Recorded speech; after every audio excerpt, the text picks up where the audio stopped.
오늘 보실 하나님 말씀은 출애굽기 34장 1절부터 9절입니다. 출애굽기 34장 1절부터 9절 말씀 보겠습니다. 여호와께서 모세에게 이르시되 너는 돌판 둘을 처음 것과 같이 다듬어 만들라. 내가 깨트린 처음 판에 있던 말을 내가 그 판에 쓰리니 아침까지 준비하고 아침에 시내산에 올라와 산 꼭대기에서 내게 보이되 아무도 너와 함께 오르지 말며 온 산에 아무도 나타나지 못하게 하고 양과 소도 산 앞에서 먹지 못하게 하라. 모세가 돌판들을 처음 것과 같이 깎아 만들고 아침에 일찍이 일어나 그 두 돌판을 손에 들고 여호와의 명령대로 시내산에 올라가니 여호와께서 구름 가운데 강림하사 그와 함께 거기 서서 여호와 이름을 선포하실세. 여호와께서 그의 앞으로 지나시며 선포하시되 여호와라 여호와라 자비롭고 은혜롭고 노하기를 더디하고 인자와 진실이 많은 하나님이라. 인자를 천대까지 베풀며 악과 과실과 죄를 용서하리라.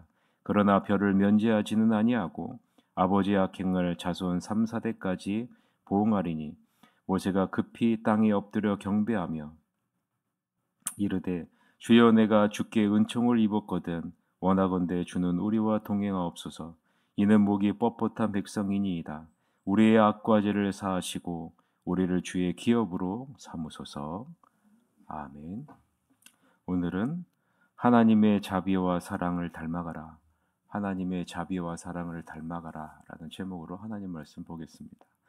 하나님은 모세에게 돌판 둘을 처음 것과 같이 다듬어 만들어 가지고 시내산으로 올라오라 라고 명령합니다. 하나님은 처음에는 친히 돌판을 만들어 준비하셨고 그 돌판에 친히 말씀을 새겨 주셨습니다. 그러나 모세가 그것을 깨버렸죠. 이번에는 모세에게 내가 두 돌판을 만들어 올라오라 라고 명령합니다. 그리고 하나님이 그 위에 율법 즉 말씀을 기록하겠다고 하시죠. 왜 하나님은 모세가 친히 그 두 돌판을 만들어 오라라고 하실까? 여러분 스스로 한번 묵상해 보시기를 바랍니다. 첫 번째는 모세가 하나님이 친히 만든 두 돌판을 모세가 깼기 때문에 그 책임을 물으려는 것이죠. 두 번째는 하나님의 말씀을 받을 마음의 준비를 하라라는 의미가 담겨 있습니다. 하나님의 마음이 느껴지셔야 됩니다. 하나님은 다시 한번 십계명을 이스라엘 백성들에게 주시겠다라고 지금 말씀하고 있는 겁니다. 하나님 자신의 거룩성을 훼손하고 금송아지 못한 존재로 만든 이스라엘 백성들과 하나님은 화목하겠다, 회복하겠다라고 지금 말씀하고 있는 겁니다. 그래서 모세의 손으로 스스로 그 두 돌판을 다듬으라라고 명령하고 있는 겁니다. 이스라엘 백성들이 하나님의 말씀을 받을 마음의 준비를 해라라는 그런 의미가 담겨져 있는 거죠. 너희 스스로 너의 마음의 준비를 하라라고 말씀하고 있는 겁니다. 여러분 주일날 혹은 새벽에 말씀을 듣기 전에 그냥 오는 것이 아니라 우리의 마음을 준비하고 와야 된다라는 사실입니다. 구약의 이스라엘 백성들이 제사를 드릴 때 그냥 와서 제사를 드리지 않았잖아요. 자기 자신을 뒤돌아보고 또 짐승을 죽이고 짐승의 피에 은혜를 입고 예배를 드리지 않았습니까? 하나님과 화목한 백성, 하나님의 자녀된 백성의 자격 조건이 바로 하나님의 말씀에, 하나님의 뜻에 순종할 자세를 갖고 있는 것. 이것이 하나님과 화목한 하나님의 자녀된 백성의 모습이라는 겁니다. 하나님은 처음 십계명이 새겨진 두 돌판을 받을 때와는 달리 두 번째는 더욱더 엄격하게 경고하십니다. 그래서 이번에는 어느 누구도 동행하지 말고 모세 너 혼자만 시내산에 올라와 준비하고 있어라 라고 명령합니다. 1절에서부터 3절에 그 내용이 나와 있는데요. 같이 읽어봅시다. 여호와께서 모세에게 이르시되 너는 돌판들을 처음 것과 같이 다듬어 만들라.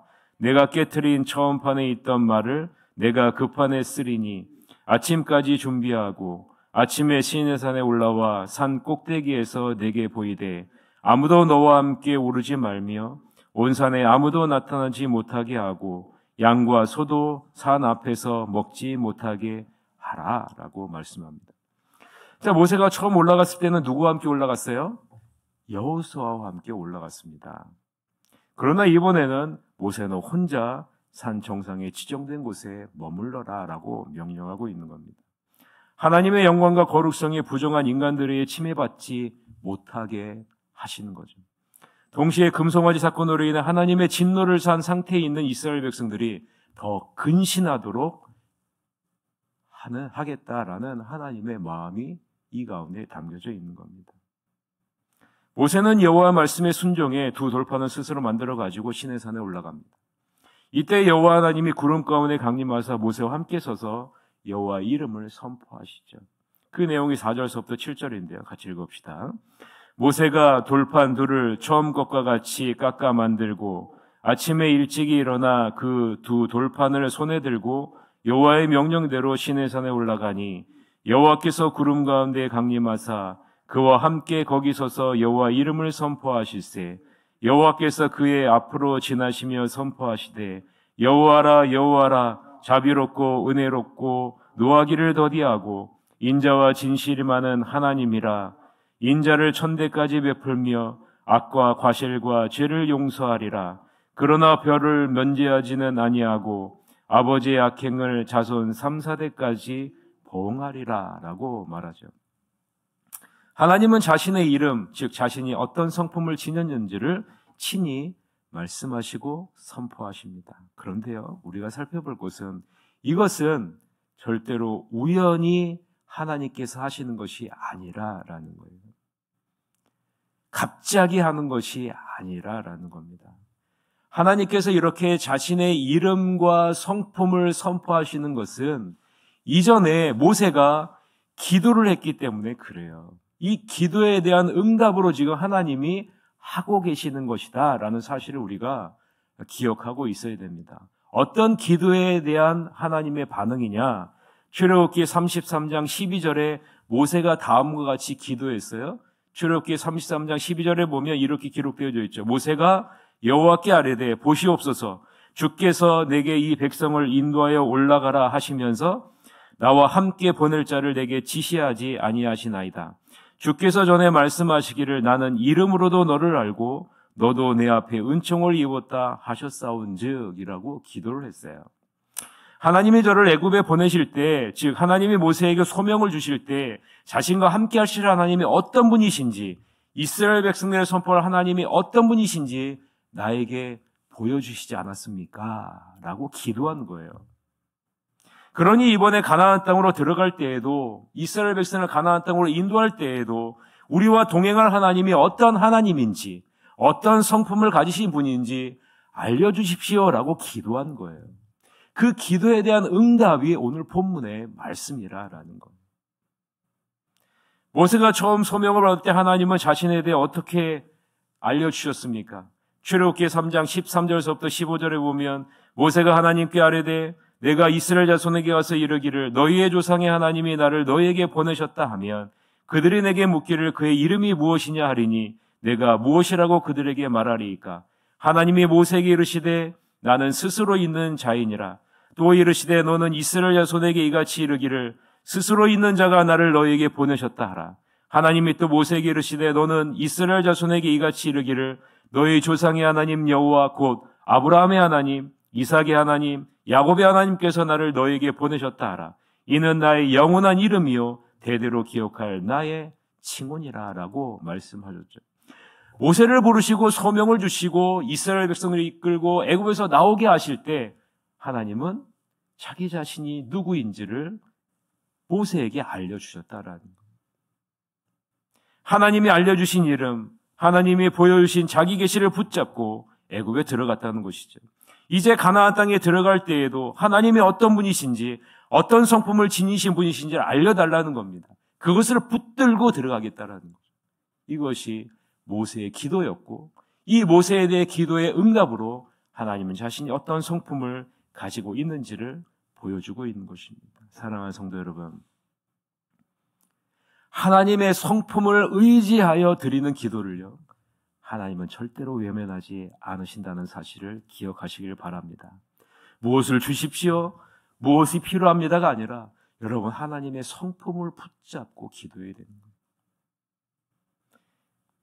하나님은 모세의 기도에 응답하셔서 자신을 여호와라 여호와라 자비롭고 은혜롭고 노하기를 더디하고 인자와 진실이 많은 하나님이라 라고 알려주십니다. 여호와라는 것은 스스로 있는 자, 스스로 자존하는 전능하신 하나님이라는 말이죠. 이 말은 과거 애굽에서 인도할 때 알려준 그 이름대로 너희를 가나안 땅으로도 인도할 것이라 라는 하나님의 변함없는 모습을 알려주고 있는 거죠. 자비롭다는 것은 동정심이 많다라는 말입니다. 은혜롭다는 것은 인정이 많다는 겁니다. 노하기를 더디한다는 것은 심판을 연기한다라는 말이고요. 인자는 끊임없는 사랑을 가지신 분이라는 말이에요. 진실은 믿을만하다라는 말입니다. 그래서 하나님은 자신의 넘치는 사랑은 수많은 세대, 즉 영혼에 이를 것이고 악과 과실과 죄는 용서할 것이다 라고 선포하고 있는 겁니다.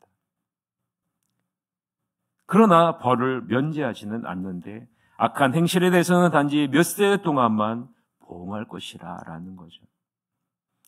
하나님은 분명히 악과 과실과 죄를 용서할 것이라고 말합니다. 이것이 이스라엘 백성들에게 희망이라 라는 거예요.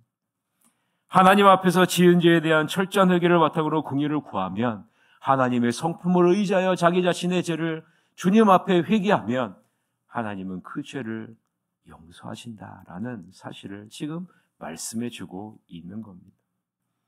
모세는 이런 하나님 앞에 급히 엎드려 경배하며 다음과 같이 말합니다. 하나님, 우리와 동행하소서. 이스라엘 백성들은 마음이 완악하고 미련하고 고집이 센 백성입니다. 자신의 주장과 욕심을 절대로 포기 못하는 목이 뻣뻣한 백성입니다 라고 고백합니다. 그러니 이들의 죄를 용서하시고 우리를 주의 소유된 백성으로 삼아 주십시오. 이 기도가 오늘 본문 8절 9절 말씀입니다. 같이 한번 읽읍시다.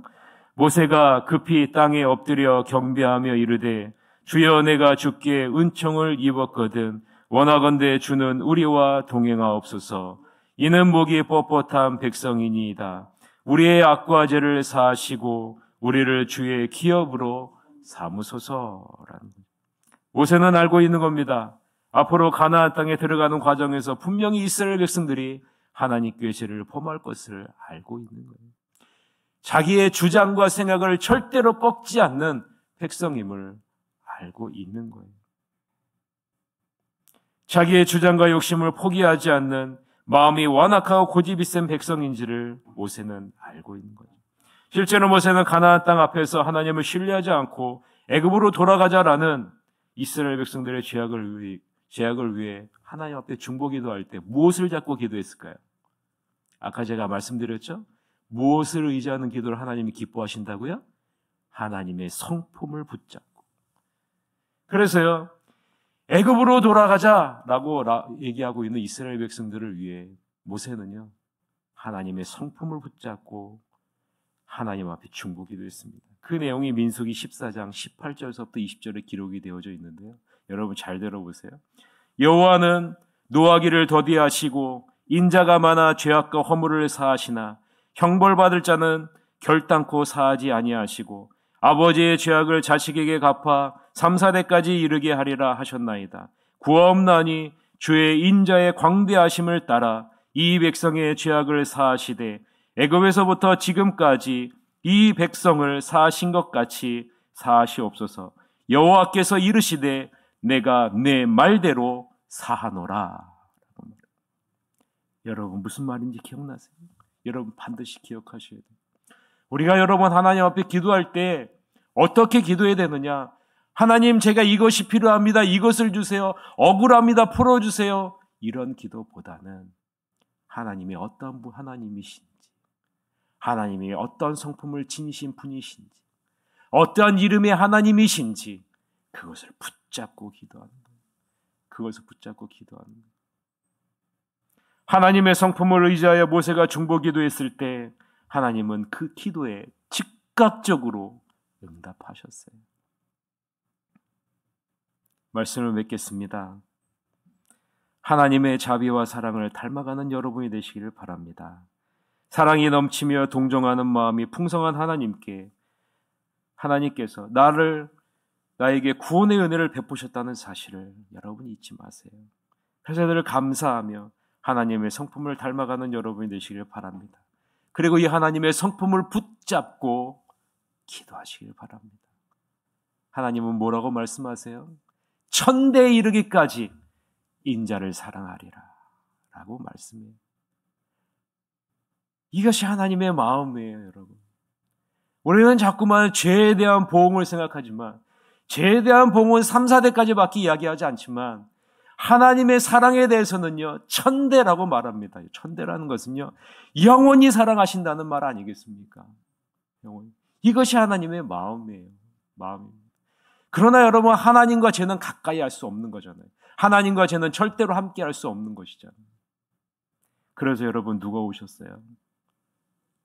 예수 그리스도께서 오셨잖아요. 예수 그리스도께서 이 땅에 오셔서 보혈의 피를 흘리지 않았습니까? 절대로 끊지 않는 우리의 고집, 절대로 버리지 못하는 우리의 욕심을 위해 예수님께서 대신 십자가에 못 박혀 죽으시지 않았습니까? 그리고 우리에게 말씀합니다. 저들의 죄를 사하소서. 내가 너희를 용서하노라. 그리고 사랑으로 품지 않으셨습니까? 이것이 하나님의 성품 아니겠어요? 이 하나님의 성품을 붙잡고 동행하는 여러분이 되시길 바랍니다. 그리고 성품에 합당한 열매를 맺으셔야 돼요. 그것이 우리들이 반드시 해야 될 일입니다. 이것이 우리가 살아있다는 증거입니다. 그래서 여러분 돌아보세요. 나는 하나님의 성품을 닮아가고 있는가? 자비와 사랑을 닮아가고 있는가? 하나님의 성품을 닮아가는데 방해되는 것은 무엇인가? 여러분 자신에게 종용해 보시고 결단하세요. 나는 어떠한 하나님의 성품의 열매를 맺고 있는가? 여러분 자신의 모습을 돌아오면서 나아가신다면 다가오는 2025년에 하나님이 놀라운 은혜로 축복으로 여러분을 인도해 줄 것입니다. 이러한 축복을 다 누리시는 여러분이 되시기를 주님의 이름으로 간절히 축원합니다. 이 시간에 우리 캄보디아 비전 트립을 위해서 한 달 남았습니다. 캄보디아 비전 트립이 이제 한 달여로 다가왔는데 하나님 잘 준비되어서 그곳에 하나님의 사랑을 전하게 주시옵소서라고 기도해 주시고요.